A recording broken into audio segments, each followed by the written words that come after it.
Welcome back. વડોદરામાં ration કાર્ડમાં ઈ-કેવાયસી માટે લોકોને હાલાકી ભોગવવાનો વારો આવ્યો છે. ધીમા સર્વરથી ઈ-કેવાયસી માટે નાગરિકોની મુશ્કેલી વધી છે. લોકો કલાકો સુધી લાંબી કતારોમાં ઊભા રહેવા મજબૂર બન્યા. સવારથી લાઇનમાં ઊભા રહેતા છતાં નંબર નથી આવતો. નવજાતને સાથે લઈને માતા લાઇનમાં ઊભા રહેવા મજબૂર બની છે. ઓછા સ્ટાફના કારણે ઈ-કેવાયસીની ધીમી કામગીરી થઈ રહી છે. કર્મચારીઓને પણ નાગરિકોના રોષનો ભોગ બનવાનો વારો આવે છે. સમગ્ર મામલે મામલતદારનું નિવેદન સામે આવ્યું છે. લાઇનની વાત ખોટી છે. લોકો 10 વાગ્યા પછી જ આવે છે. સરકાર પરિપત્ર કરે તો અમે વહેલા આવવા તૈયાર છે. ઓછા કર્મચારી હોવાના કારણે વધુ હાલાકી પડી રહી છે. એ તો સ્ટાફ ફાળવે તો થાય. એટલે ફાળવણીની જરૂરિયાત ફાળવણી યસ. કેટલા માણસોની જરૂરિયાત છે ને એની સામે કેટલા લોકો કામ કરી રહ્યા છે? અમારે ત્યાં 3 જણા કામ કરે છે. જરૂરિયાત કેટલાની? બીજા 2 ની ખરી હજુ. એ હોય તો ભીડમાં ફરક પડે તો થોડોક ફેર પડે. મૂળ કારણ શું છે? વસ્તી વધારે છે આપણી ભાઈ, એટલે આ તો રહેવાનું છે. સરકાર દ્વારા રાશન કાર્ડ અને આધાર કાર્ડને લિંક કરવાનો કાર્યવાહી હાથ ધરવામાં આવી છે, પરંતુ આ માટે ઈ-કેવાયસી કરાવવા લોકોને ભારે હાલાકી ભોગવવાનો વારો આવે છે. ધીમા સર્વર અને ઓછા સ્ટાફના કારણે લોકોને લાંબી કતારો લાગી છે. લોકો ફરિયાદ કરી રહ્યા છે કે સવારથી લાઇનમાં ઊભા રહેવા છતાં ઈ-કેવાયસી માટે નંબર નથી આવી રહ્યો. લોકોને ધંધા રોજગારનો સમય બગડી રહ્યો છે. ઈ-કેવાયસી કરાવવા આવે છે, પરંતુ તેમણે વિલા મોઢે જ પાછું જવું પડે છે.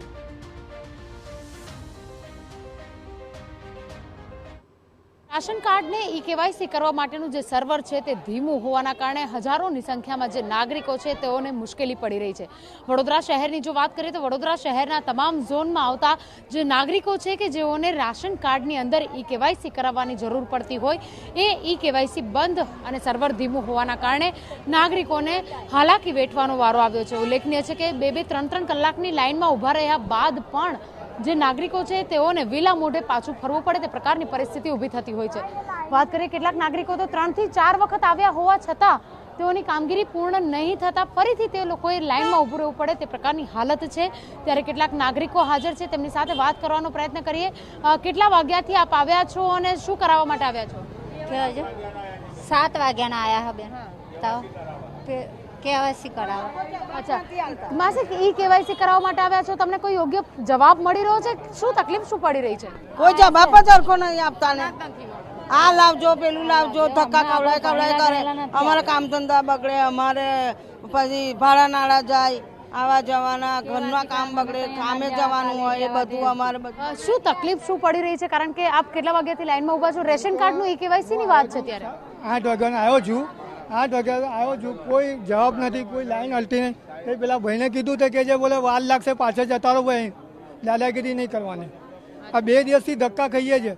હવે એમની પોતાની ભૂલ છે. અમે આ રેશન કાર્ડ આધાર કાર્ડ મેં કઢાવવા ગયો હતો નવું, એ લોકોનું નવું કઢાવવાનું હતું, તે લોકોએ નંબર ખોટો નાખી દીધો. 4 આંકડાનો નંબર ખોટો નાખી દીધો. આ 2 દિવસથી મારે પેલા ઓર્ડમાં ગયો હતો કે જે અહીંયા નહીં થાય, પેલી બાજુ જાવ, પેલો કે છે અહીંયા નહીં થાય, તો અમારે શું કરવાનું? એટલે મુશ્કેલી પડી રહી છે, પણ એનું કોઈ નિરાકરણ નથી. શું નહીં, અત્યારે અહીંયા આવ્યો તો પેલો કે છે ભાઈ પાછળ લાઈનમાં જતો રહે. હા, બિલકુલ. કેટલા વાગ્યાથી આવ્યા છો અને શું મુશ્કેલી પડી રહી છે? તકલીફ પબ્લિકને છે. ગઈકાલે પણ 11 વાગ્યા આવ્યા હતા, 3 વાગે પાછું જવું પડ્યું. એટલે સુવિધા પબ્લિક માટે નથી. સર્વર ડાઉન છે, એટલે પબ્લિકને જે ઇઝી ગોઈંગ હોવું જોઈએ એ અહીંયા આગળ નથી. અચ્છા, રાશન કાર્ડ કે જેના થકી તમામ જે દસ્તાવેજોમાં જરૂરિયાત પડતી હોય છે, રાશન લેવાની પણ જરૂરિયાત પડતી હોય છે કેટલાક અંશે, ત્યારે ઈ-કેવાયસી નહીં હોવાના કારણે અનાજનો જથ્થો નથી મળતો, આવી પણ તકલીફ પડી રહી છે. શું તકલીફ પડી રહી છે? અને કાલે સર્વર ડાઉન હતું, એના લીધે પાછા જ આવ્યા છે. કાલે 2 કલાક ઊભા હતા લાઈનમાં, પણ થયું નહોતું. આજે કેટલા વાગ્યાથી આવેલા છો? અડધો કલાકથી ઊભા છે. લાગી રહ્યું છે કે આજે કામગીરી પૂર્ણ થશે? કંઈ કહેવાય નહીં. પાછું ડાઉન હશે તો પાછા જવું પડશે.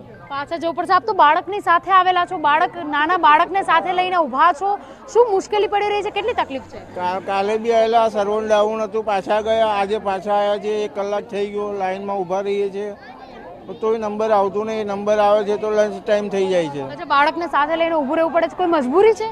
મજબૂરી તો છે જ ને. તમને તાપમાં ઊભા રહેવાનું, તો બીમાર ના પડી જાય છોકરાઓ. એટલે જવાબ મળી રહ્યો છે બરાબર? હા, મળી છે. હા, મળી રહ્યો છે. બિલકુલ. અંદરથી કશું મળતું નહીં. જઈએ છે તો સર્વર ડાઉન છે. આપણે 2-2.5 વાગશે એટલે લંચ પડી જશે. પાછું લાઈનમાં ઊભા રહેવાનું, પાછું બેસવાનું. આ છોકરા લઈને તાપમાં હેરાન થવાનું. બિલકુલ, તો જે રીતે નાગરિકોનો આક્રોશ છે કારણ કે પોતાની કામગીરી કરવા માટે આવ્યા છે, રાશન કાર્ડમાં ઈ કેવાયસી માટે આવેલા છે, પરંતુ યોગ્ય પ્રત્યુત્તર અને સર્વર ડાઉન હોવાના કારણે કામગીરી પૂર્ણ નહીં થતા વિલા મોઢે પરત ફરી પડી રહ્યું છે. અને બીજી તરફ જો વાત કરીએ તો 3 થી 4 વખત ધક્કા ખાવા પડે તે પ્રકારની પરિસ્થિતિ ઊભી થઈ છે. આ તમામની વચ્ચે હવે સર્વર ક્યારે યોગ્ય રીતે ચાલે છે અને સાથે સાથે નાગરિકોને અનાજનો જથ્થો સમયસર ક્યારે મળે છે તે જોવું પણ તેટલું જ અગત્યનું છે. કેમેરા પર્સન રોહિત ગોયલ સાથે અંજલિ ઓઝા, TV9 વડોદરા.